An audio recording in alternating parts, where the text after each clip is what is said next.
dengan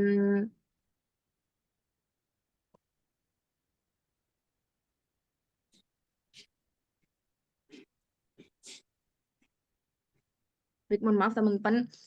Baik, kita akan next ke sesi selanjutnya, yaitu sesi penyampaian dan pemaparan materi dengan materi kita pagi ini, yaitu sponsorship fundamentals, di mana materi pada pagi hari ini akan disampaikan langsung oleh kakak kita dari perwakilan loka kita, yaitu ada Kak Aldi di sini sebagai main director loka kita. Oke, mungkin langsung saja kepada Kak Aldi dari sebagai main director loka kita, untuk kesempatan dan waktunya dipersilakan. Oke, terima kasih, Cesar. Sebelumnya mau ngecek dulu suaraku masuk ya ke teman-teman. Masuk, Mas. Oke, siap. Oke, Bismillahirrahmanirrahim. Assalamualaikum warahmatullahi wabarakatuh. Ya, sebelumnya eh, mungkin salam kenal juga nih buat teman-teman dari ini berarti dari Rona juga ya, dari magang IMPI yang sekarang juga ke teman-teman Korwil yang mungkin baru menjabat atau baru masuk, ada beberapa yang baru ganti juga, ada teman-teman ini ya, ada teman-teman dari Kongres juga kalau nggak salah yang emang lagi siap-siap nih istilahnya buat menyiapkan acara, salah satu acara terbesar di IMPI ya. Sebenarnya Om Swastiastu, Namo Buddhaya, salam kebajikan, salam kenal. Mungkin buat singkatnya aku Aldi, bisa dipanggil Aldi aja kalau emang nanti ketemu atau bersapa di occasion tertentu. Jadi kalau di luka kita itu kebetulan diamanahi sebenarnya, diamanahi sebagai salah satu main director atau sebagai direktur utama di PT Loka Kita Kreatif Indonesia. Dan ini juga diberi ini ya istilahnya, diberi amanah dari teman-teman pengurus nasional buat kita mengarah ke arah sponsorship masterclass, terutama buat teman-teman yang ini sebenarnya nggak apa ya, nggak terikat untuk teman-teman yang berada di ranah hubungan eksternal aja atau mungkin yang berada di tim sponsorship aja. Ini aku lebih ke arah bagaimana kita mengsponsorkan baik itu dari organisasi maupun dari diri kita sendiri. Jadi ini bisa jadi salah satu input yang nantinya bukan hanya untuk acara, tapi sebenarnya lebih ke arah pengembangan ke diri teman-teman juga untuk kedepannya ke dunia kerja ya. Oke, sambil berjalan, ini aku mau sekalian share screen.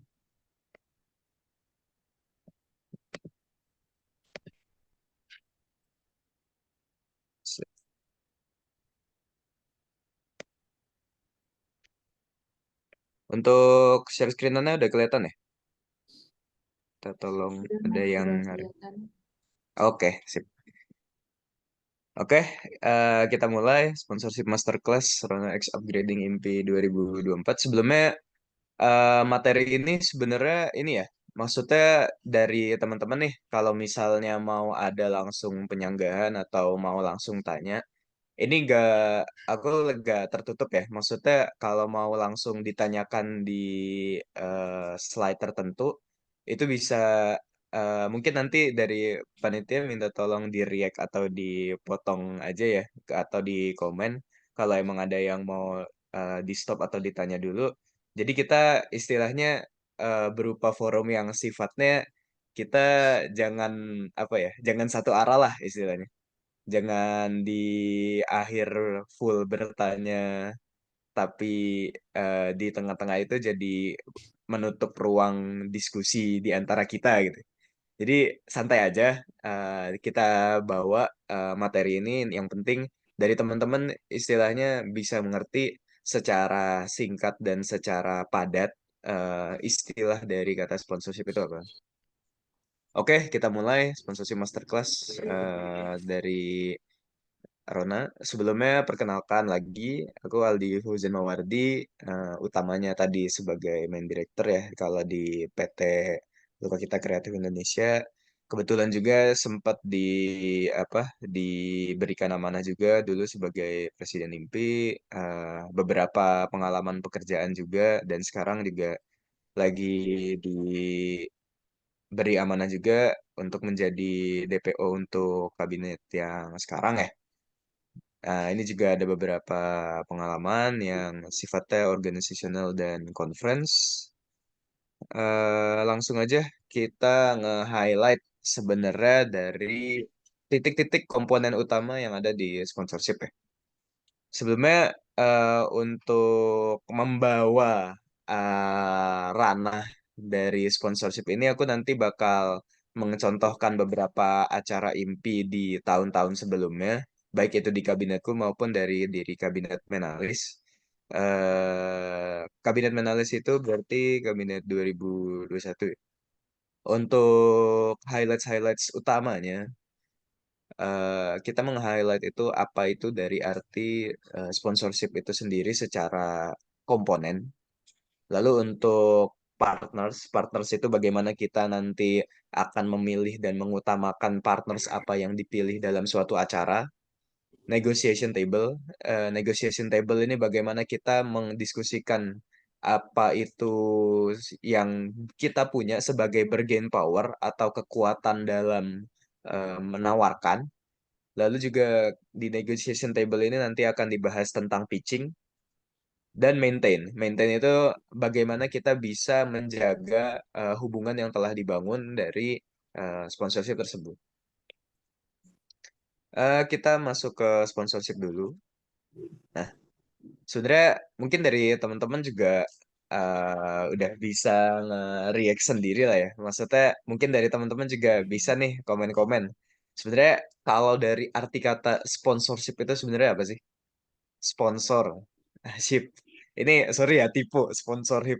Pokoknya dari sponsorship itu kalau menurut teman-teman bisa di komen juga nih. Sebenarnya sponsorship itu secara umumnya artinya apa? Nah, ini juga aku udah sediain bagan buat mengartikan yang secara simpelnya aja sih. Bagaimana sponsorship secara utama atau secara fokusnya sebenarnya mengarah kepada bagaimana kita menyediakan benefits, baik itu kepada stakeholder dan stakeholder juga menyediakan kepada kita benefit. Stakeholder ini juga targetnya nggak tertutup rona atau wadah yang terbatas ya istilahnya. Karena stakeholders di sini bisa berupa NGO, perusahaan, bahkan sampai ke badan pemerintahan yang sifatnya memang kita bisa eh, memberikan benefit kepada badan tersebut dan pada akhirnya mereka memberikan benefit kepada kita. Nah, benefit-benefit yang ditawarkan kepada organisasi biasanya satu berupa grants. Grants itu adalah uang yang diberikan dengan syarat dan ketentuan tertentu. Hibah itu berarti kan kalau hibah kan dana hibah yang sifatnya kalau secara pengkontrakan oh berarti ini kita diberikan untuk penghibahan dengan syaratnya biasanya adalah cuma laporan. Lalu ada nih yang ketiga itu sebenarnya ini aku ngeranah ke yang insights dulu. Bagaimana kita diberikan power untuk masuk ke arah koneksi yang lebih besar. Juga untuk kontrak sponsor. Nah, untuk kontrak sponsor ini aku tanda kurung karena pada kebanyakan kasus adalah bagaimana dari teman-teman itu bisa menerima benefit dan memberikan benefit itu melalui kontrak sponsor. Kontrak sponsor itu sifatnya berada nanti di negosiasi. Nah, mungkin untuk secara singkatnya sponsorship seperti itu. Mungkin kalau dari teman-teman juga ada yang mau langsung bertanya, gas aja ya. Ini nggak menutup gitu. Nah, ini mungkin kalau belum ada kita lanjut dulu. Nah, Ini aku langsung ke arah study case ya. Ini buat yang acara-acara yang sifatnya ada di IMPI sebelumnya. Ada Planopreneur tahun lalu, juga ada ini kolaborasi antara Otorita IKN dan IMPI gitu. Kalau secara singkatnya nih, dari teman-teman, sebenarnya kalau dari Planopreneur itu emang bisa memberikan benefit apa sih ke kementerian-kementerian yang bisa, ini kan kalau dari teman-teman lihat di press release Planopreneur itu di bagian atas, kolaborasinya itu meliputi Kementerian BPKM Investasi, ATR BPN, PUPR, Bappenas, termasuk juga Pemkot Solo, UNS Innovation Hub, dan Solo Technopark. Itu juga dipawat by IAP sama ASPI. Sebenarnya apa sih yang mereka harapkan untuk menerima benefit dan pada akhirnya bisa kita berikan dan pada akhirnya kita bisa meminta suatu benefit yang emang mereka berikan untuk kita untuk keberjalanan acara. Nah, itu secara simpelnya kan sponsorship ke arah situ ya. Nah, ini juga salah satu contohnya lagi di sebelah kanan. Kalau di sebelah kanan ini yang bincang asik di titik nol, kan berarti pengelola acaranya itu secara langsung adalah otorita IKN. Tapi secara partnership mereka membutuhkan kita sebagai suatu organisasi yang mempunyai modal masa dalam eh, ini ya, dalam mahasiswa muda yang berada di ranah dunia perencanaan yang nanti berkolaborasinya itu juga mereka membutuhkannya adalah untuk membangun insight ibu kota Nusantara dan menghimpun pendapat untuk pembangunan dari ibu kota kita yang baru. Nah, berarti kan sebenarnya kalau disimpulkan sebenarnya antara stakeholder dan antara kita sebagai organisasi yang menawarkan sponsorship sebenarnya ada suatu hubungan yang sifatnya mutual benefit atau sama-sama untung. Nah, ini aku merumuskan lagi lesson learn-nya bahwa yang dicari dalam suatu sponsorship atau kerjasama tentunya secara logika akal manusia adalah mutual benefit kan. Bagaimana dari mungkin dari yang sebelum-sebelumnya itu kan ada beberapa yang sifatnya mengsponsorkan itu dari tim konsultan. Berarti konsultan itu mengharapkan benefitnya berupa exposure, insights, dan banyaknya itu berupa koneksi dan data. Koneksi dan data ini biasanya kondisional. Biasanya dari mereka mungkin minta request data kita itu berupa titik-titik core wheel mana yang sifatnya bisa kita ajak kerjasama. Nah, biasanya kayak gitu untuk konsultan. Nah, untuk benefit dari IMPI itu menerimanya sebagai apa, berarti kan kita bisa langsung menggarisbawahi aja kalau kita memang secara sponsorship utamanya adalah membutuhkan material. Tapi material itu bukan hal yang dikhususkan banget harus kita terima saja, karena pada akhirnya partnership itu melahirkan suatu koneksi yang bisa diberlanjutkan dan juga bisa dipertahankan untuk kerjasama-kerjasama yang lebih besar ke depannya gitu. Nah, dan yang mau tak highlight lagi adalah sebenarnya sponsor itu datang dengan benefit yang ditawarkan. Kalau sponsor ini tidak menawarkan benefit yang besar untuk mereka, ya sama aja kayak kita misal jualan HP. Ini HP kita jual. Buyer itu pasti mintanya harga yang rendah, tapi kita sebagai penjual minta harga yang mahal. Nah, anggapannya adalah sponsorship itu menyeimbangkan antara kedua belah pihak untuk sama-sama merasakan, oh ini gue Ini, mengejualnya udah dapat ayo benefit. kita bro, bro, bro, bro. Ada suaranya bocor ya. Terus buat yang menjual itu bisa merasakan kalau oh ini ternyata pas dijual gue udah mendapatkan keuntungan yang cukup gitu. Nah, buat awal awalannya atau pendahuluannya seperti itu ya buat komponennya.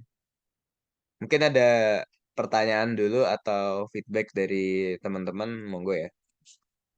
Sambil jalan lagi.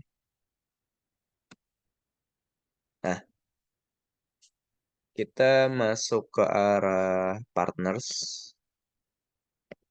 Bagaimana cara memilah dan memprioritaskan partners yang kita pilih dalam suatu sponsorship. Ini juga di background ada beberapa partners yang pernah kita guide ya, kayak Bapak Ridwan Kamil, Ketua IAP, dan lain-lain.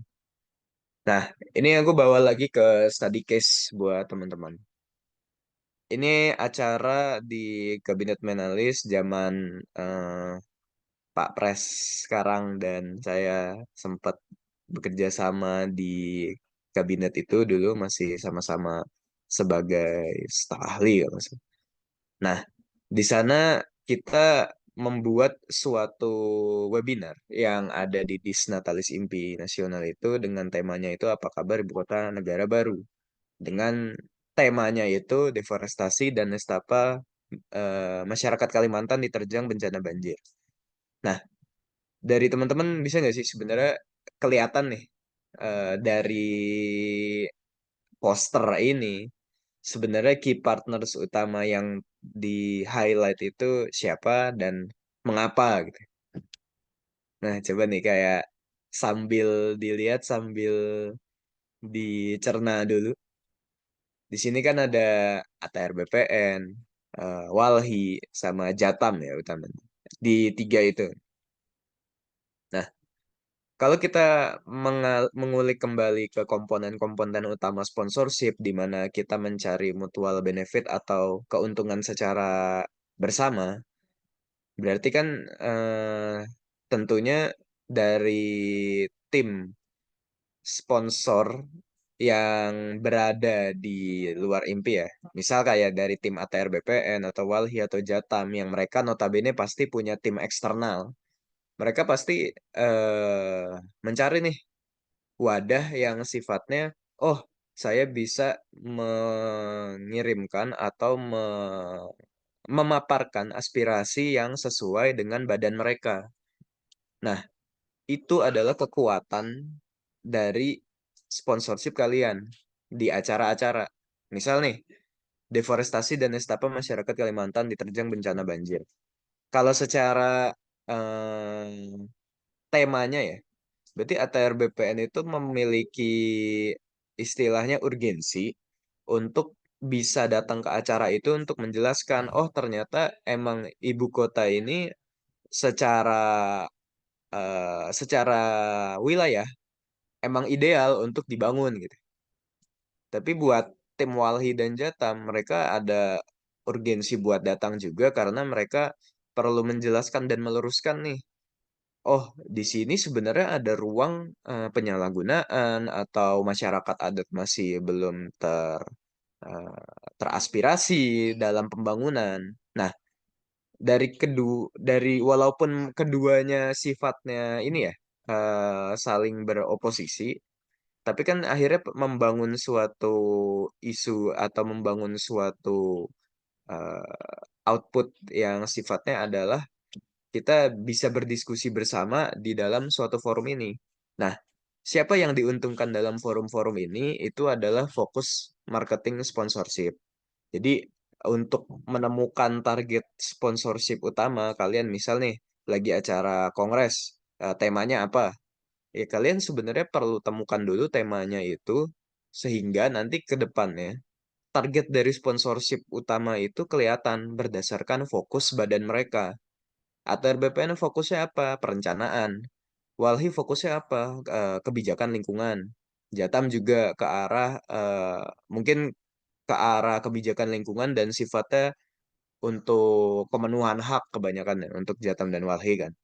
Nah, dari ketiga itu berarti jelas sebenarnya mereka ada urgensi untuk datang dan ada urgensi untuk, oh, ini ternyata dari kita perlu nih buat menginvest sesuatu ke IMPI untuk menghadirkan mindset kita di masyarakat. Nah, berarti secara logikanya bargain power atau kekuatan dari IMPI dalam negosiasi di situ. Kita itu kuatnya adalah bagaimana kita bisa membawa insight kepada masyarakat. Sampai sini mungkin ada yang mau ditanyakan dulu bebas ya. Kalau mau di chat atau mau raise hand, nanti minta tolong juga kalau ada reaction di note untuk saya. Lalu kita masuk ke negotiation table atau istilahnya mah meja negosiasi lah. Nah, dalam negosiasi itu sebenarnya fokus kita kan mungkin dari teman-teman yang beberapa sering jual apa, mungkin udah ada beberapa teman-teman yang sering jualan atau sering bantu-bantu saudara jual apa, misal kayak lagi BU terus butuh dijual di Facebook. Sebenarnya kan utamanya dua ya, bargain power dan pitching. Kalau bargain power itu kan berarti bagaimana your benefit over power.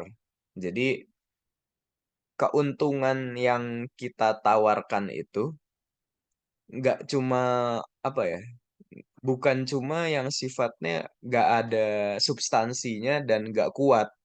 Misal eh, kita mengatakan diri kalau kita punya masa gitu yang bisa diarahkan untuk suatu insight. Tapi pada kenyataannya nanti untuk powernya secara realisasi ternyata dalam masa itu tidak ada suatu kesolidan berpikir. Jadi akhirnya bubar aja gitu, gak ada yang emang sifatnya progresif. Nah, itu menawarkan sesuatu yang sifatnya tidak berpower. Nah, itu istilahnya minus lah kalau di suatu sponsorship. Contoh aja ya, nggak harus di situ. Tapi intinya adalah dalam suatu negosiasi, kalian harus punya suatu hal yang kuat untuk ditawarkan kepada lawan negosiasinya. Kalau enggak, ya kemungkinan besar negosiasinya bakal gagal dong. Lalu kedua itu untuk pitching. Bagaimana kita menginformasikan bargain power tersebut kepada lawan negosiasi. Jadi bagaimana kita bisa udah ke list nih kekuatan-kekuatan kita dalam apa ya, dalam acara itu atau dalam suatu acara yang direncanakan adalah ini kekuatan-kekuatannya. Nah, bagaimana kita menyampaikannya kepada lawan negosiasi dalam konteks ini orang-orang atau badan yang kemungkinan menawarkan sponsor itu ya harus juga di approach dengan beberapa metode gitu. Ini aku bawa dulu ya ini juga pembelajaran hidup ya buat teman-teman. Ini anggaplah istilahnya kita sedang merefleksikan diri gitu. Mungkin dari teman-teman kan, aku nggak tahu ya kalau dari teman-teman magang rata-rata angkatan berapa ya. Tapi mungkin dari teman-teman angkatan yang pengurus sekarang atau teman-teman yang kongres, mungkin kan sekarang udah mulai mau final year ya. Nah ini sifatnya berarti kita kondisikan nih si orang ini yang di tengah ini adalah orang yang baru mau lulus di bidang PWK gitu bisa. Nah, kalau di breakdown berarti bargain power dia satu, dia misal punya skill magang, berarti kan dia punya pengalaman, punya koneksi. Berarti skill juga dia punya karena dia selama ini sudah memperoleh pendidikan. Pendidikannya itu S1. Nah, pas ke bawah kita lihat nih ada dalam kurung power itu, berarti power yang dimiliki seorang ini adalah kemampuan dalam planning, skill planning, pengalaman magang, ya ini asumsi aja ya, pengalamannya magang mungkin bisa lah 1 tahun gitu misal. Terus pendidikan S1. Nah, itu power-power yang atau kekuatan atau istilahnya strength yang biasanya bikin analisis SWOT yang ada di dalam diri kalian. Nah, lalu kalian konversikan untuk mengsponsor apa ya istilah bukan kalau mengsponsorkan kan sifatnya ini ya eh, beda ya. Kalian mengkonversikan itu untuk nanti mengiklankan atau menegosiasikan kondisi kalian itu kepada para penerima kerja. Nah, dikonversikan itu berupa pitching. Nah, pitching ini mengkomunikasikan power-power yang kalian miliki. Baik itu nanti sifatnya CV, portofolio, atau penawaran langsung. Nah, ini secara simpelnya berarti kalau di meja negosiasi yang nanti akan kalian rasakan di dunia kerja bakal seperti ini. Kalian intinya punya apa, kalian dikonversikan di dalam pitching itu, oh di dalam CV, di dalam porto, di dalam kalian ngomong secara langsung kepada wawancara itu kan berarti kalian harus meyakinkan, itu namanya pitching. Nah, sekarang aku bawa lagi ke ini, ke IMPI ya, sebagai suatu organisasi yang sifatnya skala nasional, bahkan udah meranah ke hubungan internasional ya. Kalau di beberapa acara yang sifatnya bekerja sama dengan ASPI dan lain dan IAP ya, beberapa juga sifatnya kerjasama internasional. Bargain power yang dimiliki IMPI itu sebenarnya apa sih? IMPI itu ada partnership-partnership yang sifatnya dari dulu besar. Kita punya pengalaman-pengalaman yang sifatnya udah pernah menggait suatu badan yang lebih besar dari kita, contohnya kementerian-kementerian, dari konsultan juga kita udah banyak koneksi untuk diagungkan untuk membuat partnership, suatu hubungan kerjasama. Lalu dari NGO juga kita banyak, dari Jatam, dari Walhi, dari Greenpeace kita juga sempat bekerja sama. Berarti kan sebenarnya IMPI ini udah punya notabene istilahnya suatu partnership yang terstruktur di belakang sehingga kedepannya itu sebenarnya bisa di-maintain atau dijaga hubungannya dan kedepannya bisa menjadi salah satu bargain power yang oh kita udah pernah bekerja sama dengan ini. Nah, itu bargain power. Lalu untuk IMPI sendiri visi misinya besar. Kita kan sebenarnya visi misi utama kita adalah sebagai wadah secara simpelnya ya. Visi misinya itu kan sebagai wadah dari mahasiswa perencanaan dengan skalanya itu skala nasional. Berarti kita secara gak langsung membawakan isu-isu progresif yang ada di era sekarang tentang mahasiswa perencanaan. Mahasiswa perencanaan itu sebenarnya skopnya luas loh. Kita kan sebenarnya udah ada berapa himpunan, udah ada berapa prodi yang membawa nama perencanaan di seluruh Indonesia gitu. Nah, itu dinaungi oleh IMPI, berarti visi misinya besar juga dan otomatis membawa masa yang besar. Masa yang besar ini maksudnya adalah lebih ke arah oh ternyata dampak yang diberikan IMPI itu secara kuantitas juga besar, tidak hanya secara kualitas dari visi misi, tapi masa kita juga bisa sampai 40 lebih himpunan yang bergabung dan menyuarakan istilahnya isu yang terkait dari Ikatan Mahasiswa Perencanaan Indonesia. Dan tentunya salah satu progresifnya adalah bagaimana kabinet-kabinet yang berjalan ini semuanya sifatnya progresif.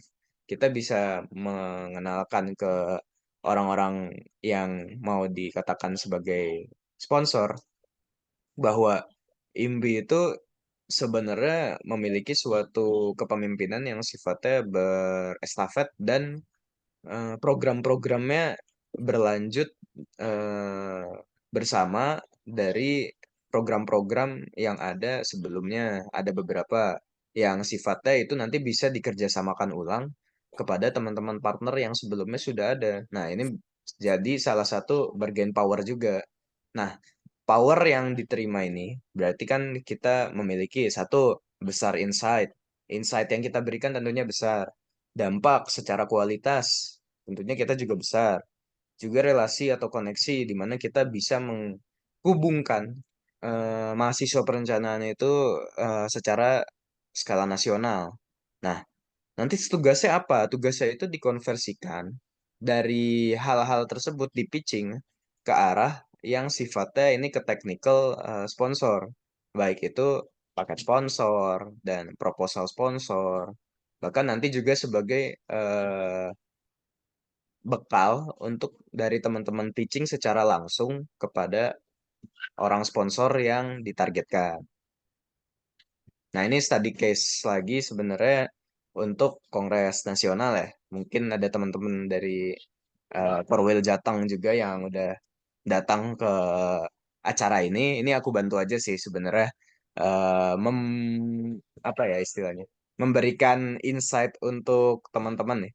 Dari Kongres itu kan sebenarnya kalau kita membreakdown secara powernya, Kongres Nasional itu sebenarnya acara terbesar dan ada agenda penting organisasi. Di sini kita bisa istilahnya membangun atau merevaluasi dari GBH, OADRT, bahkan sampai ke arah kepemilihan kabinet berikutnya. Dan nggak munafik kalau kita bilang Kongres Nasional itu salah satu acara terbesar yang memang dimiliki oleh IMPI karena istilahnya masa organiknya itu besar yang dihadirkan. Juga untuk tematiknya itu sangat mempengaruhi ya untuk sponsorship ke depannya karena terkaitan kepada bagian partners yang sebelumnya bahwa tema itu sebenarnya ke arah bagaimana kalian nanti mencari sponsor yang tepat dengan tema yang kuat gitu. Misal dari kongres yang berada di Solo ini ya rencananya. Kongres ini di Solo itu kan yang lagi di highlight itu sebenarnya pembangunan secara kultural dan lain-lain gitu. Utamanya sih tentang cultural heritage misal. Nah, dari tematik cultural heritage itu sebenarnya sponsor apa yang terkait? Misal Kementerian Kebudayaan, Kementerian Pendidikan, yang itu sifatnya nanti, oh kita bisa memberikan nih ke arah output yang kalian harapkan. Misal, nah yang kalian tawarkan itu ada di power. Misal kita tawarkan besar insight, berarti itu di paket sponsor kan bisa nanti dikonversikannya.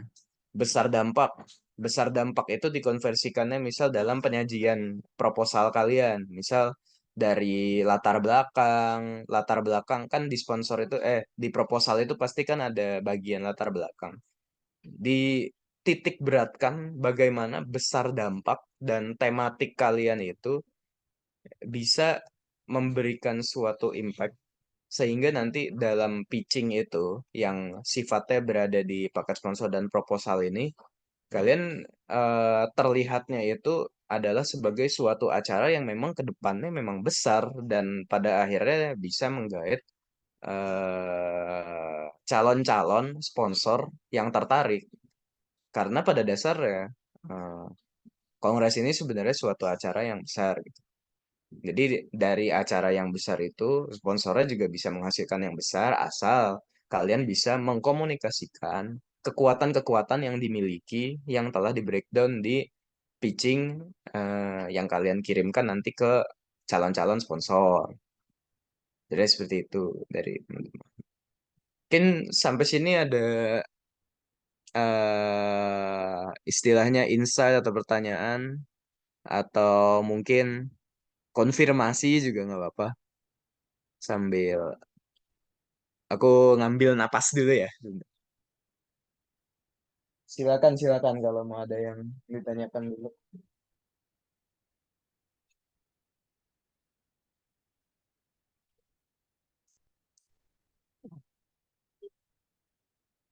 Oke, karena belum ada kita lanjut lagi ya buat ke depannya. Nah, oh ini ada.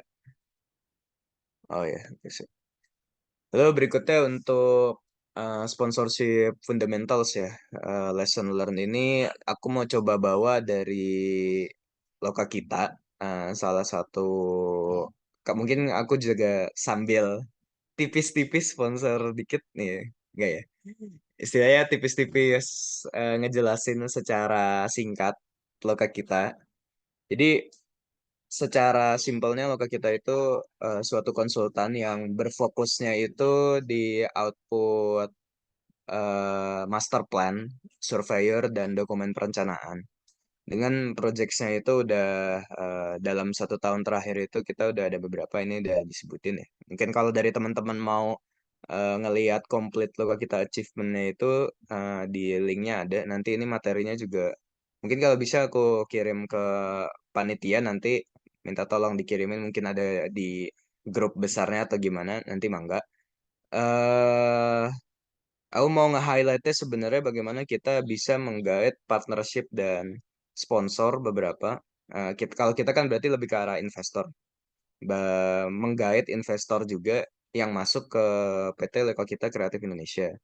Ini ada beberapa yang bisa ta note, itu ada Bapeda atau Baperida ya. Nyebutnya di Sragen soalnya Baperida Sragen. Dinas Perumahan, Disperkim, Dinas Perdagangan. Lalu juga ada Mersive Lab, ini kolaborasi partnership kita untuk menghasilkan virtual reality planning. Bagaimana kita mengplanning itu nanti kita sifatnya bisa dirasakan dahulu secara VR untuk master plan yang sifatnya belum dibangun gitu. Jadi kita bisa kebayang. Terus ada kerjasama bersama LPPM juga untuk investasi ke kita. Lalu ada UNS Innovation Hub juga. Ini juga tak tembusi, ada IMPI juga, UNS. Juga ini ada Nararupa dan lain-lain. Ini sifatnya teman-teman yang berasal dari swasta ya, yang emang kerjasama secara project. Nah, sebenarnya bagaimana sih dari suatu badan usaha itu bisa menghasilkan kolaborasi dan sponsorship yang sifatnya ideal? Nah, ini kita kembalikan breakdown lagi ke eh, dua alur tadi, yang power dan pitching tadi ya.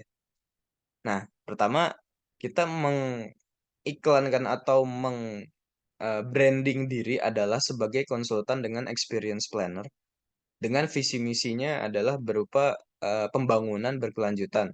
Jadi kita sangat mengedepankan itu bagaimana pembangunan itu direncanakan bukan hanya untuk keuntungan semata, tapi untuk keberlanjutan ke depannya, bagaimana kita bisa membangun juga sebagai membangun masa depan dari anak cucu kita. Karena tidak dapat dipungkiri sustainability itu adalah suatu keharusan gitu. Nah, itu visi misi kuat yang kita coba implementasikan dalam planning-planning yang dihasilkan gitu. Nah, terus ke depannya juga kita menawarkan atau powernya itu adalah proyeksi keuntungan jika berinvestasi ke lokal kita. Dan itu dilengkapi juga dengan relasi yang telah kita miliki dalam secara pemerintahan daerah, juga kepada testimoni-testimoni yang telah diberikan secara output yang telah kita berikan gitu. Kita mengharapkan adanya kepercayaan yang diberikan kepada calon buyer atau calon investor terhadap kita dari testimoni-testimoni yang diberikan secara output kerjaan gitu. Nah, dari power yang di breakdown tersebut dimasukin nih ke arah pitching. Nah, powernya apa dulu?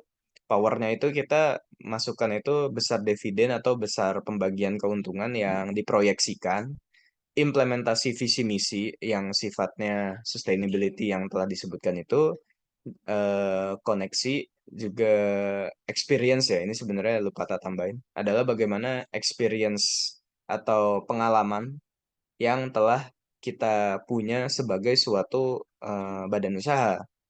Itu dikonversikan buat nanti pada akhirnya di pitching kalau ada calon buyer, atau kalau ini kan sifatnya ini ya badan usaha ya, tolong dibedakan ya. Dan pada akhirnya badan usaha itu di pitching untuk menghasilkan penawaran produk, paket sponsor, juga proposal sponsor. Nah, ini sebenarnya kan berarti kalau kita secara alur, baik itu secara pribadi, badan usaha, maupun suatu istilahnya wadah pergerakan, juga semuanya sebenarnya arahnya untuk membutuhkan ke arah sponsorship itu semuanya sama. Karena kita gak bisa memungkiri operational itu sifatnya material kan. Kita nggak bisa memungkiri kalau ya emang kita butuh sponsor pada suatu hal atau suatu waktu tertentu. Nah, karena suatu kebutuhan itu kita jelaskan emang karena kita butuh, tapi kita juga menjelaskan juga power yang kita miliki untuk menerima sponsor tersebut itu apa. Karena kalau kita menawarkan yang sifatnya kita butuh doang, tapi kita nggak bisa ngasih sesuatu yang sama besar keuntungannya, atau istilahnya nggak harus sama besar lah, istilahnya eh bisa menarik, oh ini dari sponsor tertarik karena kalian memberikan benefitnya seperti ini gitu. Nah, itu kan berarti kalian udah sukses sebagai seorang pitcher atau seorang yang bisa meng-pitching dalam konsep sponsorship tersebut gitu. Dimana yang diutamakan adalah mutual benefit juga kepada target-target partners yang kalian utarakan atau kalian sudah breakdown dari kekuatan-kekuatan acara kalian, kekuatan-kekuatan badan usaha kalian, kekuatan-kekuatan LSM yang kalian ikuti, kekuatan-kekuatan ya wadah pergerakan, salah satunya IMPI nasional gitu. Jadi ada suatu track atau suatu alur yang perlu kalian breakdown dulu yang kedepannya nanti setelah di pitching, oh ini jelas ini arah dari badan yang kalian bawa. Nah itu salah satu hal yang menguntungkan banget karena kedepannya pasti sponsor jadi yakin. Sponsor itu sama sponsor, buyer, investor, apapun sebutannya yang emang sifatnya memberikan kalian keuntungan. Pasti mereka pengen keuntungan juga kok karena mereka juga manusia gitu. Seperti itu.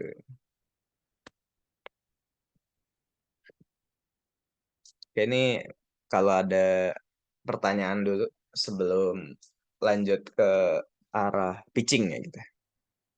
Silakan ya.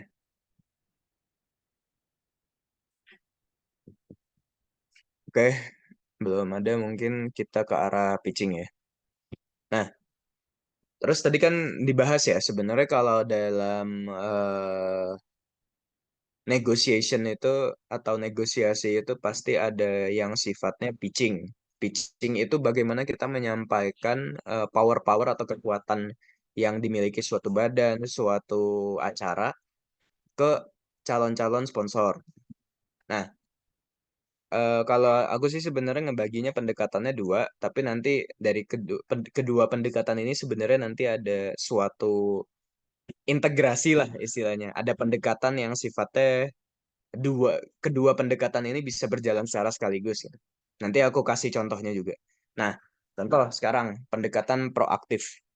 Mungkin kalau pendekatan proaktif ini biasa kita sebutnya itu sebagai ya kalau di bahasa marketing atau teman-teman yang sifatnya ekstern mungkin jemput bola lah.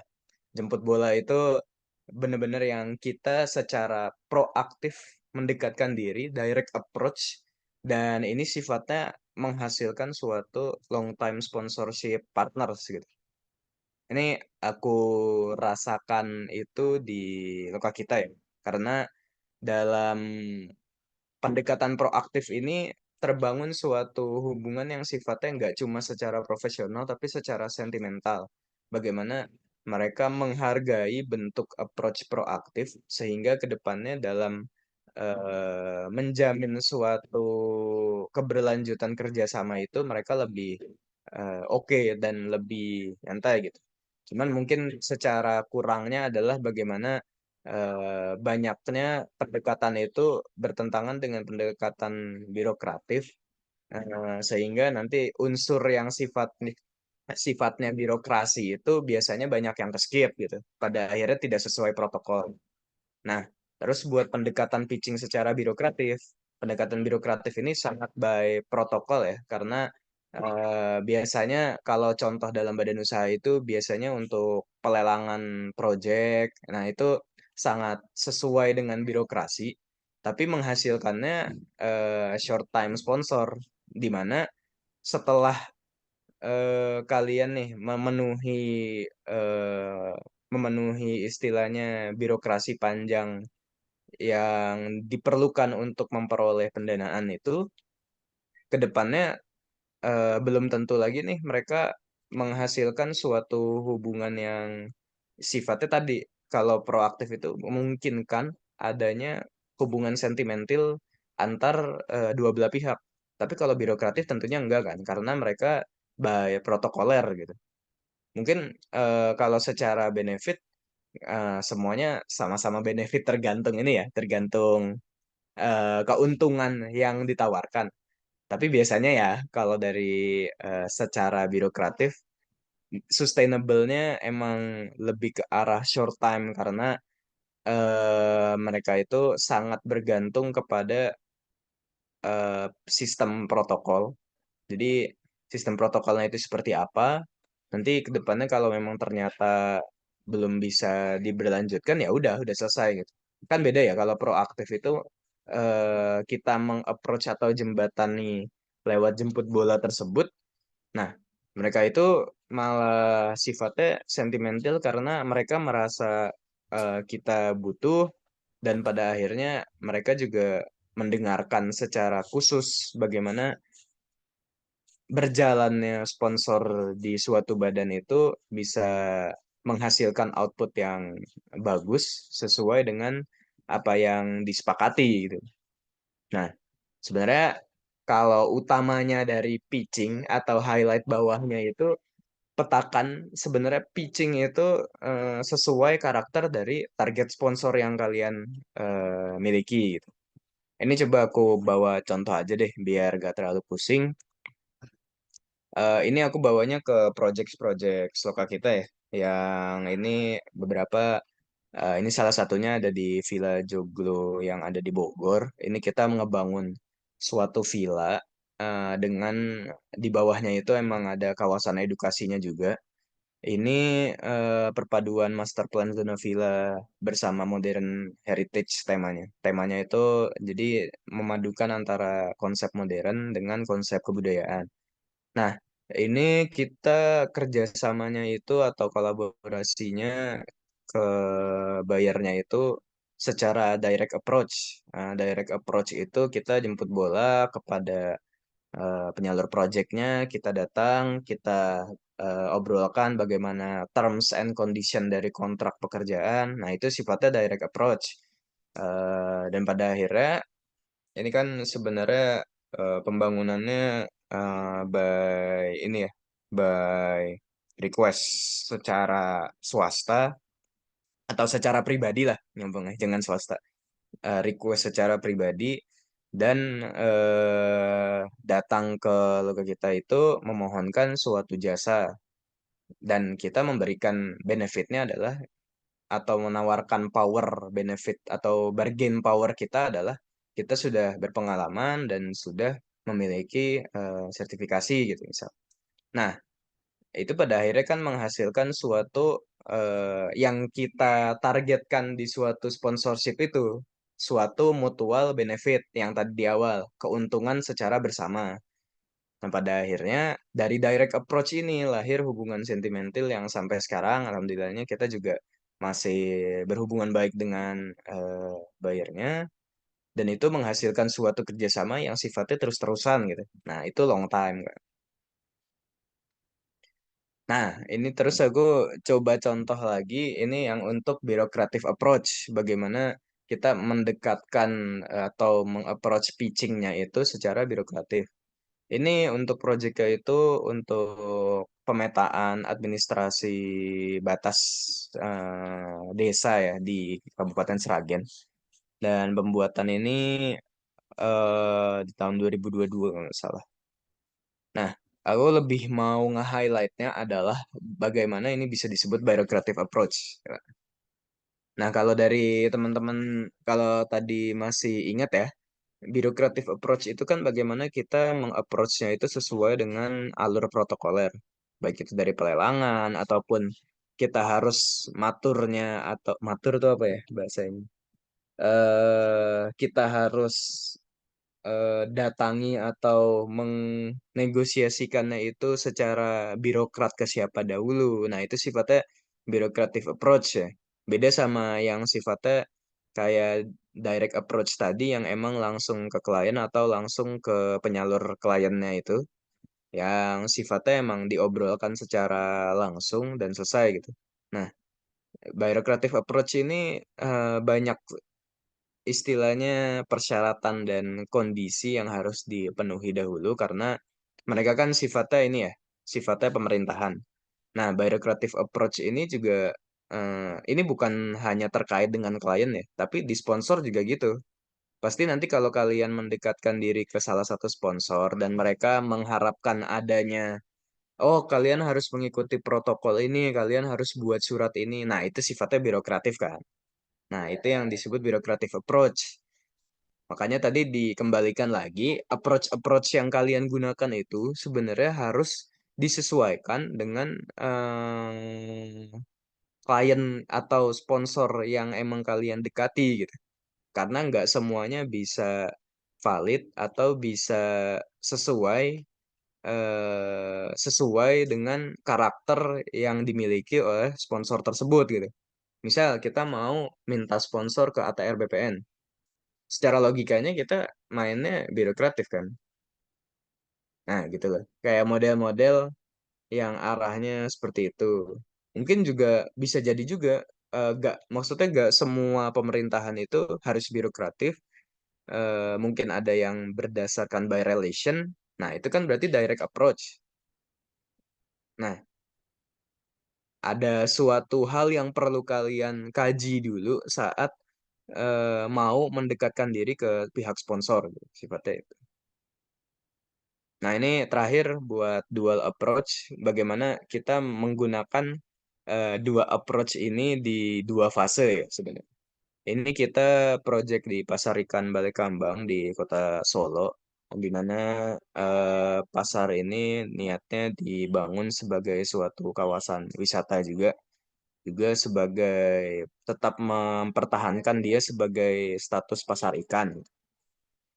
Nah, secara dual approach-nya itu gimana, Kak? Nah, ini kita balik lagi ke arah direct approach dulu.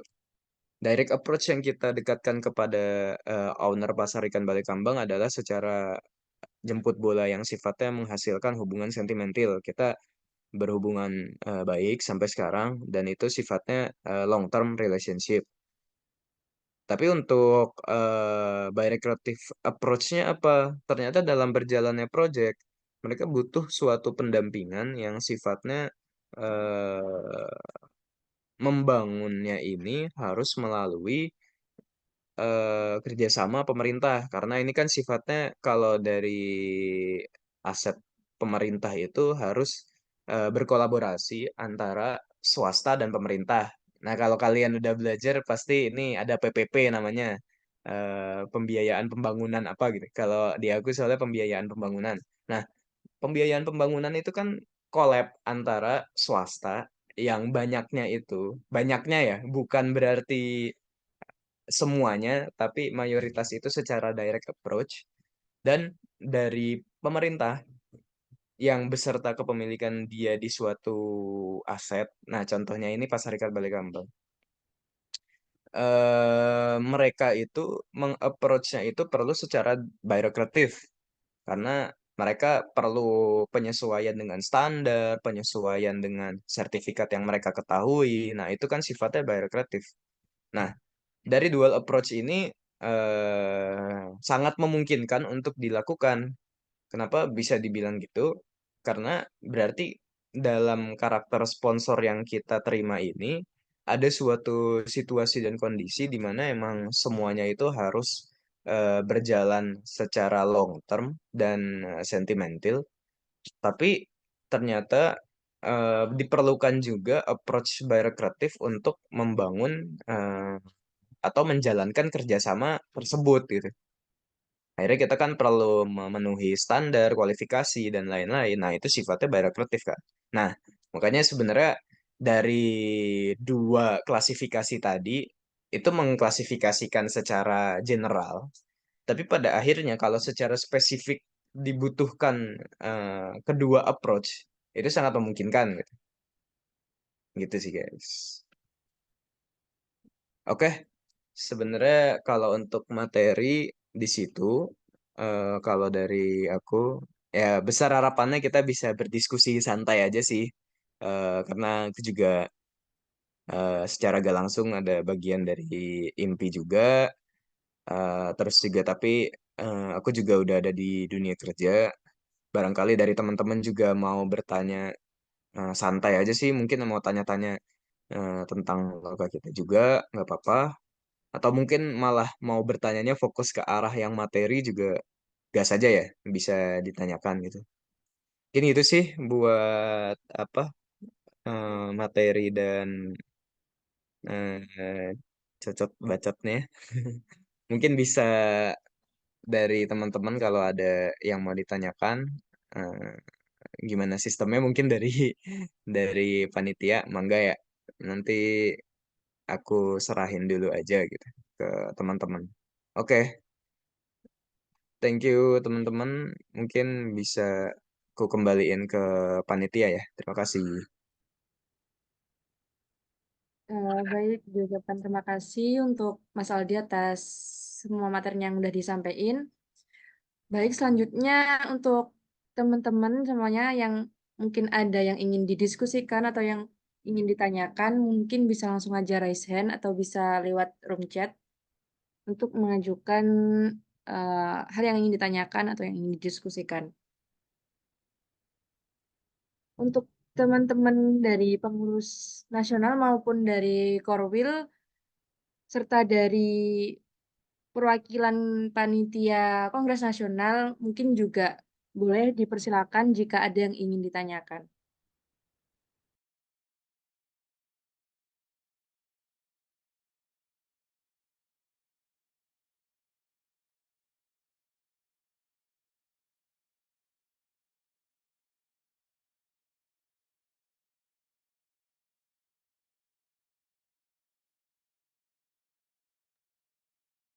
Silakan teman-teman untuk yang ingin didiskusikan langsung dengan Mas Aldi, bisa langsung saja disampaikan.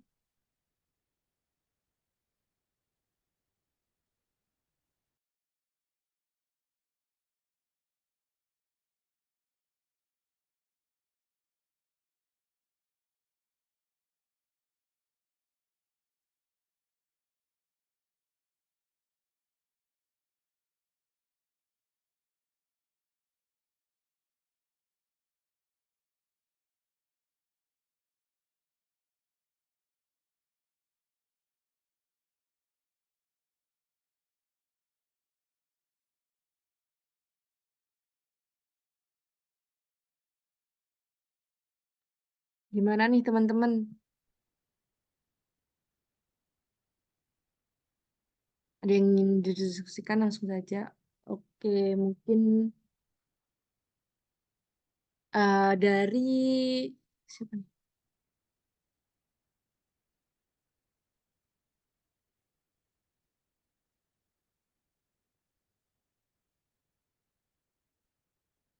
Atau mungkin langsung saja dari Albiu. Bisa langsung on mic Oke, untuk menyampaikan apa yang ingin ditanyakan. Cicik, Silakan. sebelumnya terima kasih Kak Cesar dan terima kasih juga kepada Kak Aldi udah menyampaikan hasil informasi terkait gimana cara kita menarik sponsorship. Sebenarnya nih sih Kak, sebelumnya perkenalkan nama aku Abiu Fakrido Nasmi, biasa dipanggil Abiu dari Universitas Diponegoro, jurusan PWK Angkatan 2022, selaku dari peserta magang di Departemen Kajian Strategis. Ingin menanya bahwa ketika ketika kita ingin menarik atau memberikan daya tarik nilai jual kita untuk menarik sponsor terutama, tapi secara historis kita memiliki sebuah cerita yang kurang menarik lah untuk dalam stakeholder yang pengen kita ajak itu tersebut. Nah, ketika memang itu menjadi sebuah satu kehalangan, adakah tips and trick untuk bagaimana cara kita untuk tetap bisa menjual daya tarik kita tanpa memperhatikan yang masa lalu. Karena banyak sekali ketika dalam suatu event atau acara, kita kan pasti dilihat track record kita sejauh apa sih, nilai jual apa yang udah diberikan dalam proses masa kita dibentuk. Nah, mungkin itu menjadi salah satu study case yang saya kasih ke Kali yang mungkin bisa dijawab apa sih Kak langkah atau statement sistematika yang kita harus lakukan untuk bisa meningkatkan daya tarik nilai jual kita. Walaupun secara historis kita memiliki hal-hal yang buruk lah ibaratnya. Itu sih Kak, terima kasih. Oke, terima kasih Abi atas pertanyaannya. Pertanyaan yang menarik nih. Mungkin bisa langsung ditanggapi oleh Mas Aldi. Dipersilakan. Oke, makasih ya dari Abi. Berarti dari Undip ya, Korwil Jateng ya. eh ini ya, berarti bagaimana sebenarnya bukan menghapus sih, mungkin lebih melimitasi ya. Soalnya jujur track record itu pada dasarnya sangat mempengaruhi dari sebenarnya gimana ya? Kalau dari tadi kan aku juga sempat nge-highlight di materi itu bagaimana kita udah pernah menjalin kerjasama seperti apa dan outputnya apa itu kan kadang juga jadi salah satu tolak ukur dari sponsor-sponsor kan sebenarnya gitu ya. Nah, kita kembaliin lagi aja ke pendekatan secara pitchingnya. Nah, misal dalam suatu organisasi, misal ya nauzubillah ya, ya himpunan siapapun itu, misal ada suatu titik atau suatu saat di mana ada yang bermasalah anggotanya, misal ngilang, bawa duit atau gimana gitu, atau ada apa ya contoh lain. Mungkin misal ada event yang tiba-tiba gagal karena lebih ke arah kondisi teknis yang menyalahkan si himpunan tersebut gitu. Nah, misal tahun depannya nih si himpunan ini ya mereka kan mau bikin acara lagi kan, pasti minta sponsor kan. Nah, sponsor yang lama secara logikanya pasti kan udah nggak mau kan, udah miss. Nah, makanya balik lagi ke part yang partners tadi di mana kita perlu nyusun ulang target dari sponsor itu atau target-target sponsor itu berdasar tematik kita dan yang berdasar rasional dan analisis secara ini ya, secara sponsorship masuk akal itu masih bisa gitu. Kan secara logikanya udah gak mungkin nih, misal kita ke arah yang sponsor yang lama, berarti kan kita harus planning atau ngerencanain backupan sponsor berikutnya gitu. Karena pada akhirnya semuanya itu kan nggak semua informasi tentang keburukan tahun lalu itu eh, masuk ke sponsor-sponsor yang lain gitu. Tapi kan kalau sponsor yang lama pasti udah masuk kan. Nah, sebenarnya kayak gitu sih salah satu cara untuk mempertimbangkan kembalinya. Karena memang pada dasarnya terkait sponsorship itu pastinya ngutamain banget track record kan. Itu pun juga termasuk ke apa ya, pengiklanan diri sendiri juga. Dan diri kita kalau misalnya ada track record yang istilahnya kurang baik atau buruk, ya kita mau gak mau harus menjalin kerjasama atau partnership juga ke yang lain juga kan, atau ke bidang yang atau ke koneksi-koneksi yang sifatnya di tempat lain gitu. Nah gitu sih sebenarnya. Kalau secara apa ya, secara counter awalnya lah. Tapi ya tentunya counter berkepanjangannya atau long termnya adalah menjamin dan menjaga bagaimana hasil output dan juga relation managingnya ya. Maksudnya bagaimana hubungan antara kita dan sponsor itu bisa terjaga. Kalau di ilmu bisnis sih banyaknya ngomongnya tentang CRM lah, Customer Relation Management. Nah, itu bagaimana kita bisa meng-manage antara pihak sponsor dan pihak kita untuk bisa menjalin suatu kerjasama yang berkelanjutan. Nah, dari sana sih kalau menurutku kalau itu mau arahnya secara long term ya. Nah gitu ya untuk jawabannya mungkin. Aduh. Terima kasih.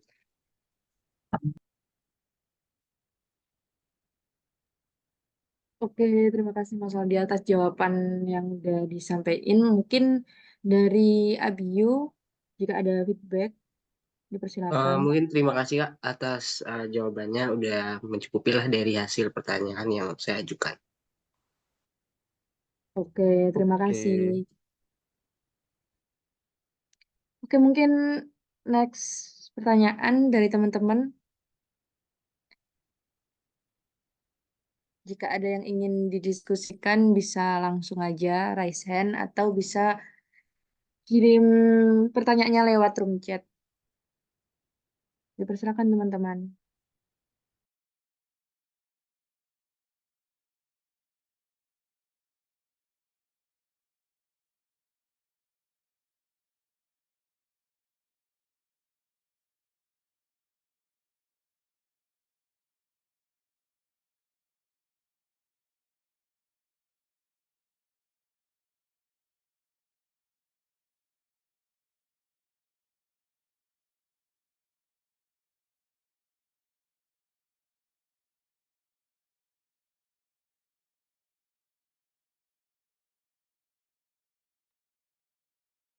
Oke, gimana nih teman-teman?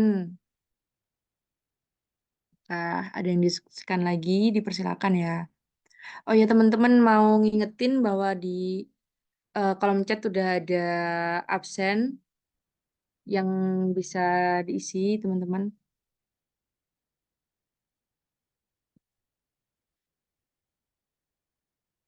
Buat teman-teman dari pengurus nasional maupun Korwil juga diperbolehkan ya untuk yang mau tanya atau yang mau ada yang didiskusikan. Kita untuk teman-teman perwakilan dari eh, panitia Kongres Nasional juga mungkin jika ada yang dibingungin bisa langsung tanya aja.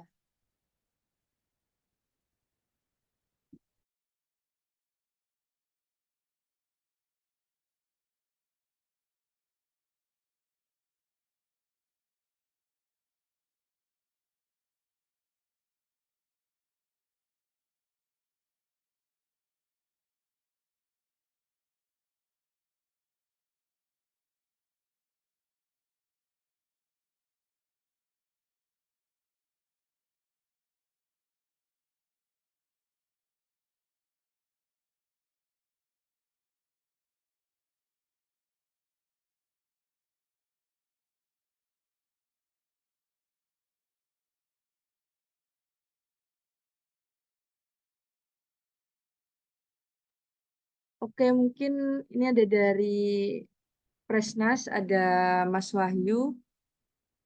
Bisa langsung aja on mic, Mas, dipersilakan.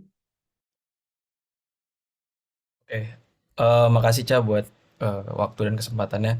Selamat pagi Mas Aldi, terima kasih sudah bersedia untuk menjadi pemateri kita di acara Rona pagi hari ini. Mungkin aku sedikit ada pertanyaan eh, ke Aldi ya, tapi mungkin ini lebih ke arah apa?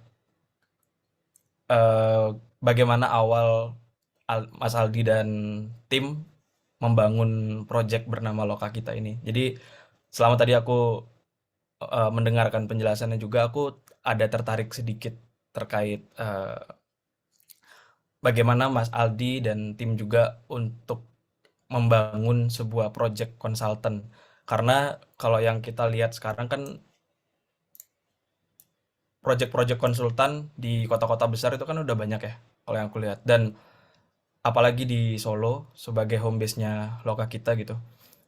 Dan kalau misalkan sudah menyebar dengan banyak itu, apa positioning dari Loka Kita? Mungkin yang tadi Mas Aldi sampaikan seperti metode pitching atau bargaining power yang sudah dijalankan pada waktu awal oleh Loka Kita yang bisa membedakan antara Loka Kita dengan konsultan-konsultan yang lain. Karena kalau dari sepengalamanku tahu juga dari alumni ataupun dari pengurus-pengurus IMPI yang sudah membuka konsultan juga gitu. Tidak apa ya, banyak kan yang punya konsultan ini punya fresh money di awal atau modal besar gitu. Nah, apakah di Loka Kita juga sama? Harus punya modal dulu baru bisa menjalankan konsultan? Apa lebih ke arah punya relasi yang tadi disampaikan Aldi juga? Karena punya relasi dan tergerak untuk apa ya, menyalurkan keilmuan PWK-nya. Jadi Aldi dan tim eh, menjalankan project consultant ini atau seperti apa gitu. Karena dari aku pribadi juga melihat sebuah konsultan ini kalau nggak jemput bola dia nggak bisa jalan. Jadi apa yang dilakuin Loka kita di awal bisa bertahan juga sampai sampai saat ini tuh tipsnya apa? Kayak gitu. Karena ini juga bakal jadi insight dari kita, dari fresh graduate IMPI juga nanti apabila tertarik untuk membuka konsultan yang sama, project konsultan yang sama seperti Loka kita. Mungkin itu dari pertanyaanku. Terima kasih. Oke, siap-siap. Ini langsung dijawab aja, Mbak Cesar. Boleh, boleh, Apa silakan, gimana, Mas. Mbak? Oke. Ya, sebelumnya terima kasih Bapak Resnas sudah mempertanyakan pada diri saya. Jadi ini ya, mungkin saya buat pertanyaan Soyu sebenarnya lebih ke arah berjalannya lupa kita ya. eh Kalau dari kita itu kan sebenarnya awalnya ini Mas. Sebenarnya logo kita itu hadirnya itu awalnya bukan sebagai eh, kepikirannya itu sebagai konsultan itu di awal belum. Karena di awal itu kita emang lebih ke arah sifatnya malah lebih ke arah awalnya itu platform edukasi dulu aja sih. Bagaimana kita sebenarnya concernnya itu di mungkin dari konsultan itu sebenarnya udah banyak, tapi secara eh, mungkin dari teman-teman ada beberapa yang merasakan juga. Sebenarnya secara planning itu kalau di awal tahun 2019-an dulu ya, mungkin sekarang udah rada mendingan banget sih, jujur. Dulu tuh secara awareness kita terhadap kepentingan urban design dan planning itu sebenarnya masih progresif banget, masih yang sifatnya OTW menuju bagus lah istilahnya kalau di Indonesia. Apalagi kita secara fresh graduate, concernnya adalah itu bagaimana kita dihargai ke depannya kan. Nah, sebenarnya awalnya concern awal dari logo kita itu yaitu lebih ke arah ya udah kita menyuarakan apapun isu yang sifatnya perencanaan juga akhirnya ngebangun dari arah situ untuk tujuannya adalah ya udah kita bisa mengenalkan diri sebagai mahasiswa-mahasiswa perencanaan yang emang sifatnya berkualitas lah gitu. Karena kan emang sifatnya di banyak lapangan pekerjaan itu jujur beberapa kita saingannya itu lumayan banyak dan yang sifatnya relationnya itu lebih kalah gitu. Misal let's say mungkin dari prodi-prodi lain yang sifatnya lebih terspesifikasi bisa jadi kita persaingannya besar di sana gitu. Nah, itu kan pada akhirnya kita ingin memberikan insight kepada masyarakat awam bagaimana kita oh sebenarnya enggak seperti itu. Kita emang udah punya spesifikasinya sendiri kan ya. Awalnya itu seperti itu sebenarnya. Cuman pada akhirnya untuk berjalannya dia sebagai konsultan adalah karena kita pada akhirnya menerima ini ya peng apa ya istilahnya menerima kontak dalam bentuk klien sehingga kita akhirnya mengkonversikan ini sebagai badan usaha gitu. Nah, untuk berjalannya itu dibilang perlu modal atau enggak sebenarnya kalau dari loka kita itu kan emang kita sifatnya modal nol ya. Modal nol itu berarti kita emang ya udah intinya kita mau memposisikan diri itu sebagai mahasiswa-mahasiswa yang emang ingin berkembang di arah bidang consulting, tapi catatannya apa? Catatannya adalah kita menggait dari akademisi banyaknya kalau dari luar kita. Karena kita kan kalau dari tim itu kita sebenarnya punya ada sifatnya penasehat ya. Penasehatnya itu adalah dosen-dosen yang emang sifatnya kita bukan pinjam nama sih sifatnya apa ya? Ya sebenarnya secara kasar pinjam nama, tapi secara ininya adalah berupa partnership bagaimana mereka memberikan spesifikasi akademisi mereka dan kita bisa mengoptimalkan itu untuk menjemput bola gitu. Nah, sebenarnya modal dasar suatu consulting itu kan ini ya lebih ke arah pendidikan sebenarnya kalau menurutku kalau consulting. Jadi kalau secara consulting itu modal ada, ya pasti ada, semua nggak ada yang nggak mungkin tanpa modal. Tapi modal untuk consulting itu sebenarnya nggak sebesar yang emang kita pikirkan juga.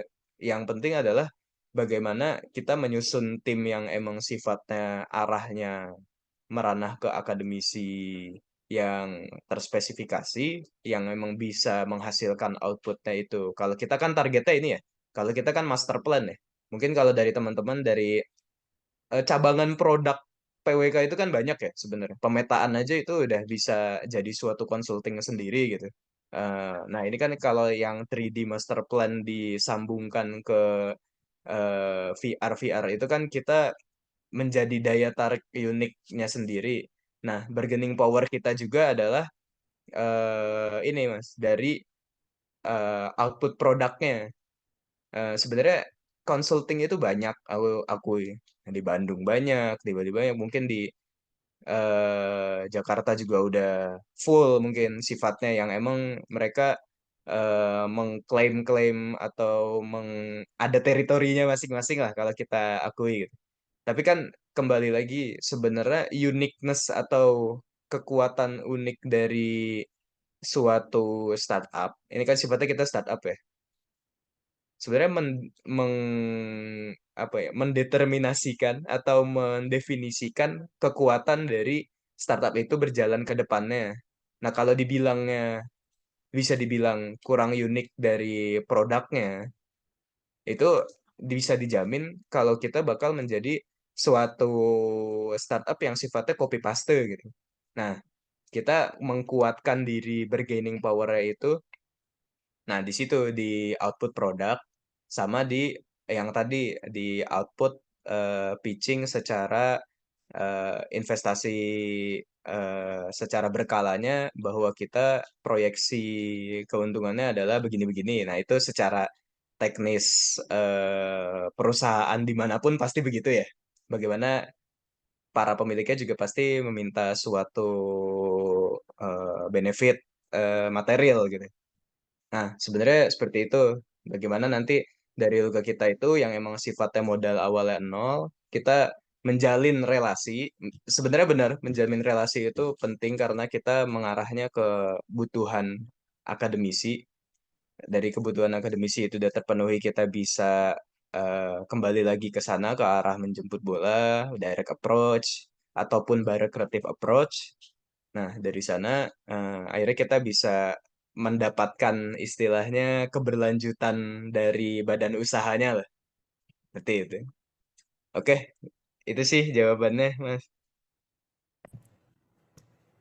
Oke, terima kasih Mas Aldi atas jawaban yang sudah diberikan. Mungkin kepada Mas Wahyu, jika ada feedback yang ingin disampaikan lagi, dipersilakan. Oke, masuk dikit ya, Cak. Feedback sedikit mungkin dari aku. Sebelumnya terima kasih Di udah menjawab dengan apa ya, terstruktur lah ya tadi pertanyaanku.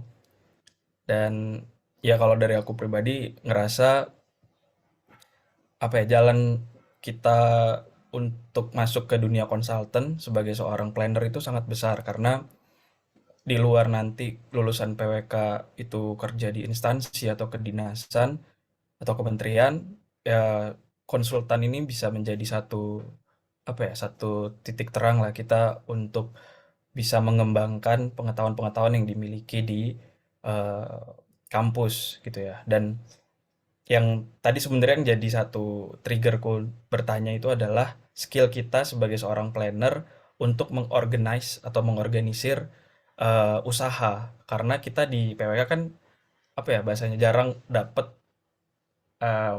pengetahuan terkait dengan bisnis ataupun ya aku bilang bisnis gitu ya konsultan karena ada check and balancesnya juga. Jadi pengetahuan kita terkait dengan bisnis itu masih minim menurutku. Mungkin ada yang sudah paham teman-teman di sini karena punya usaha dan sebagaimananya, tapi sebagian besar dari kita masih sedikit pengetahuan lah terkait di sana gitu.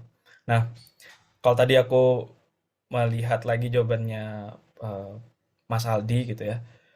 Untuk menjalankan usaha dengan modal nol ternyata tidak menutup kemungkinan kita bisa melakukan hal yang sama gitu.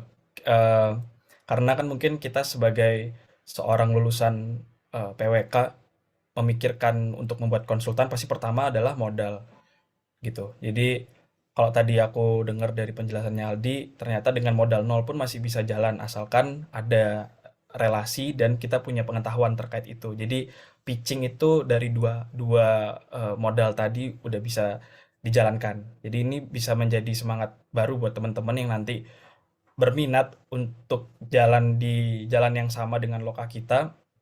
Kita nggak perlu khawatir ternyata gitu. Kita nggak perlu khawatir eh, kita tidak bisa mengembangkan sebuah konsultan dengan tidak tidak punya modal di awal. Jadi dengan pengetahuan dan juga relasi yang udah kita punya sekarang pun masih bisa pitching ke klien-klien gitu. Dan metode jemput bola juga menurutku ini ya apa sangat pas ya dijalanin di sebuah konsultan karena dengan banyaknya konsultan yang ada sekarang mungkin setiap daerah punya konsultannya masing-masing. Nah, untuk dapat kepercayaan itu kan susah dari klien dan aku juga ngelihat kalau contoh di bisnis kita nggak jemput bola, klien juga nggak tahu kita siapa gitu. Jadi bargaining power tuh lebih dijemput bolanya untuk menawarkan produk yang kita punya. Dan kedua, kalau dari aku jadi nangkep penjelasannya Aldi juga, hasil dari produk yang membedakan antara konsultan satu dengan konsultan yang lain. Apalagi yang kalau tadi Aldi seperti master plan misalkan. Kan banyak juga konsultan lain yang menawarkan jasa yang sama gitu ya. Jadi apa yang membedakan master plan-nya loka kita dengan master plan yang lain gitu. Itu jadi mungkin kalau yang aku tanya di sini lebih ke arah teknisan setelah beroperasinya nanti gitu. Karena eh, mumpung ada Aldi sebagai main direkturnya loka kita juga, kita sama-sama nyerap ilmunya lah bersama gitu ya. Karena ini juga penting buat nanti teman-teman atau mungkin pengurus-pengurus Impina sekarang yang akan masuk ke ranah-ranah kerja gitu. Atau mungkin dari loka kita juga eh, bersedia meng-hire kita gitu untuk jadi salah satu pengurus di situ. Mungkin itu aja dari aku. Mungkin aku balikin ke MC. Terima kasih Pak Pres. Oke, terima kasih Mas Wahyu untuk feedbacknya. Mungkin dari Mas Adi, apakah ada feedback untuk yang disampaikan Mas Wahyu barusan? Iya Pak Pres, siap Pak Pres.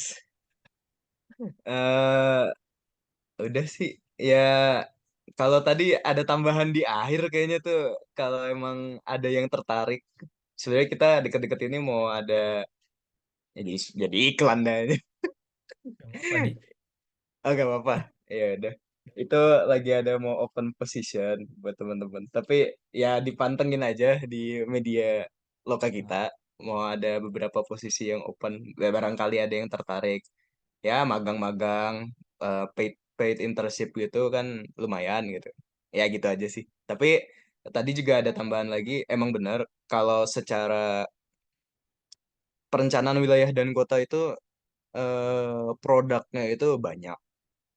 Kalian bikin suatu apps yang sifatnya peta tapi tematis aja itu udah bisa dijual gitu sebenarnya. Cuman bagaimana kalian mencari orang yang tepat untuk memanfaatkannya sih sebenarnya lebih ke arah situ. Nah, balik lagi tadi bener juga ke arah yang jemput bola kan.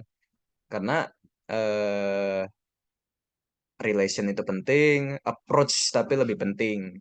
Kalian kalau emang punya ya apalagi alhamdulillahnya kita ada di satu ranah impi ya.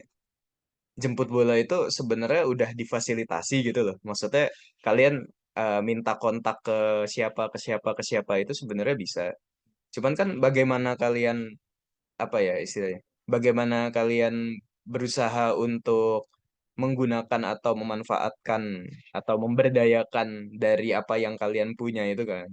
Nah, sebenarnya lebih ke arah situnya. Apalagi kalian kan juga, aku yakin sebenarnya kalau dari teman-teman yang udah join IMPI pasti ada notabene organisasi-organisasi lain yang mungkin kalian bisa eh, kalau breakdown secara bisnis tuh berarti oh sebenarnya kalau di organisasi ini ternyata ada kebutuhan ini, berarti saya bisa sediakan gitu.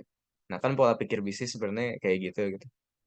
Mungkin tambahan dikit itu aja sih buat feedback ya. Ya, terima kasih. Saya kembalikan kepada Mbak Cesar.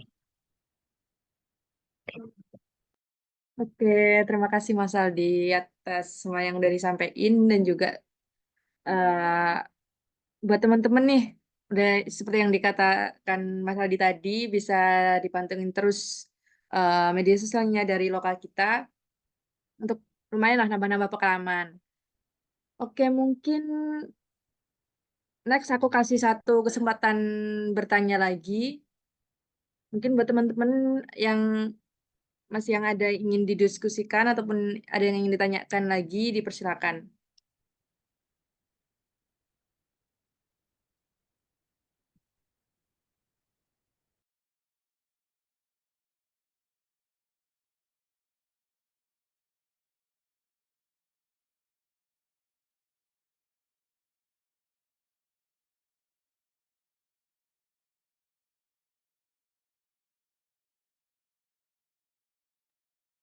Oke, gimana nih teman-teman?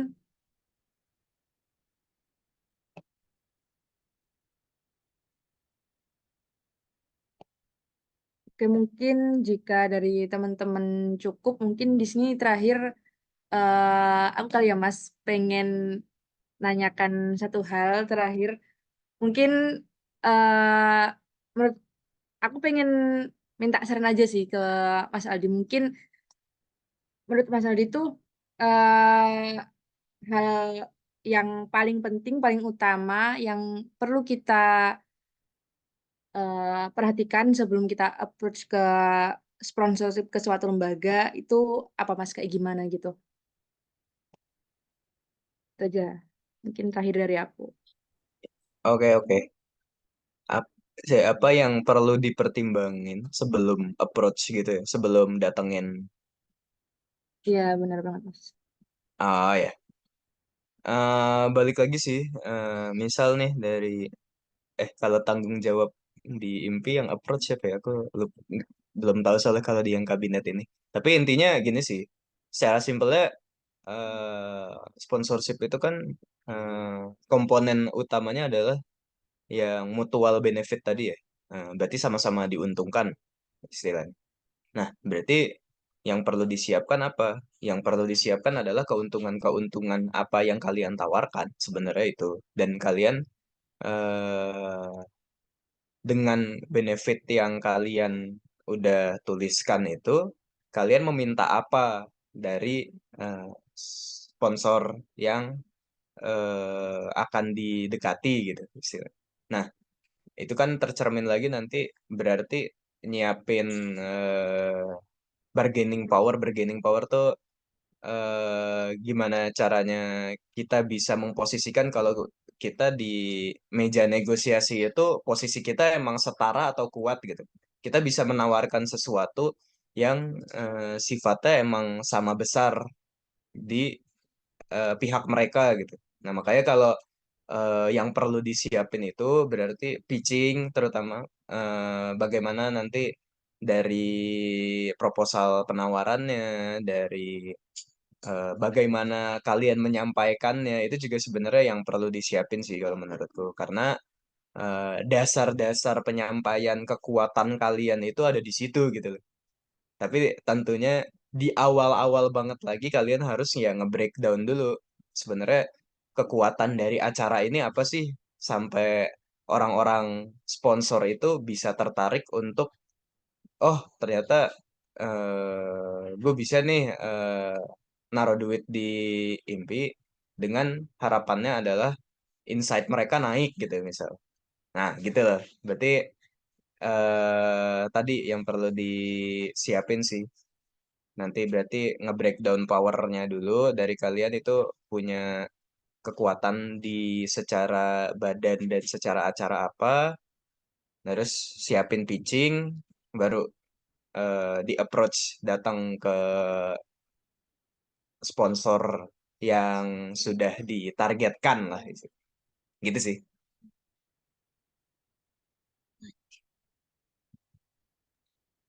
gitu ya. Oke, terima kasih Mas jawabannya sangat menjawab dan juga ini merupakan pengetahuan baru juga untuk kita semua yang ada di sini. Dan juga karena tadi emang aku memberinya satu kesempatan bertanya lagi dan emang tadi udah aku bilang terakhir pertanyaan dari aku. Jadi untuk sesi pemaparan materi dan juga tanya jawab mungkin bisa dicukupkan.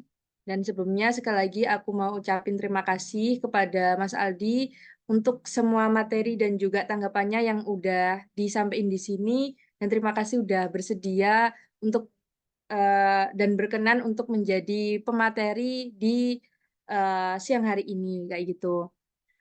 Oke, mungkin sebelum ke sesi selanjutnya yaitu dokumentasi, mungkin aku di sini pengen nanya nih kepada teman-teman kesan pesan untuk materi pada hari ini. Kira-kira apa sih yang udah teman-teman dapetin di sesi materi pada hari ini? Oke, mungkin siapa nih yang ingin menyampaikan pendapatnya tentang materi yang udah disampaikan sama Mas Aldi dan juga beberapa pendapat yang udah disampaikan juga.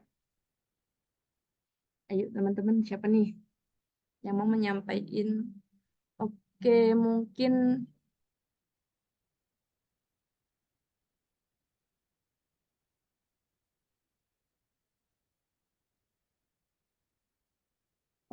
di sini ada dari Magang Biro Delegasi, ada Muhammad siapa nih? Oke, mungkin bisa langsung aja ya, karena di aku kurang kelihatan namanya. Ibu silakan. Oke, terima kasih sebelumnya Kak Caca dan terima kasih juga buat Mas Aldi atas pemaparan materi yang sudah disampaikan tadi. Jadi seperti hal yang tadi disampaikan gitu ya, materi hari ini itu adalah tentang sponsor fundamental yang mana dalam suatu organisasi itu sangat penting lah untuk menjalin kerjasama serta kolaborasi antar organisasi ataupun instansi gitu. Nah, jadi apa yang tadi disampaikan dari Mas Aldi itu banyak contoh-contoh studi kasusnya. Bagaimana cara kita mendapatkan partnership dalam organisasi untuk tepat gitu. Sebagai itu harus tahu juga gimana cara kita nih menyesuaikan apa yang kita butuhkan gitu. Terus juga tadi disampaikan terkait pengalaman dari Mas Ali juga gitu ya tentang loka kita. Jadi banyak hal-hal baru juga yang saya dapetin dari sisi luaran organisasi gitu. Jadi seperti halnya dari loka kita itu kan sebuah badan usaha konsultan ya, yang mana hal baru juga yang saya dapetin, Mas Gak sebenarnya saya mau tanya itu cuma udah keduluan. Jadi yang tadi disampaikan pun itu bisa menjadi salah satu dorongan gitu ya buat anak-anak PWK yang nantinya udah lulus itu bisa jadi salah satu entrepreneur, salah satunya di bagian konsultan seperti itu. Mungkin itu aja sih yang bisa saya sampaikan. Terima kasih. Oke, terima kasih Fikri atas pendapat yang udah disampaikan. Mungkin aku butuh lagi yang mau menyampaikan pendapatnya tentang pesan-pesan dan apa aja sih yang udah didapat di materi pada hari ini. Yuk dipersilakan teman-teman. Oh iya, sekali lagi aku mau ngingetin ya, buat yang belum absen bisa absen di link yang udah dikirim di room chat.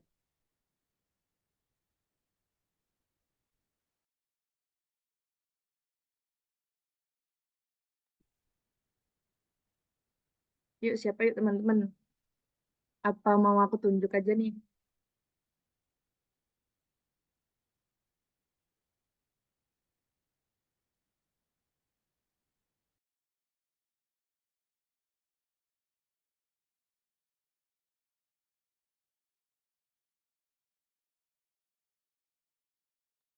Oke, mungkin langsung aja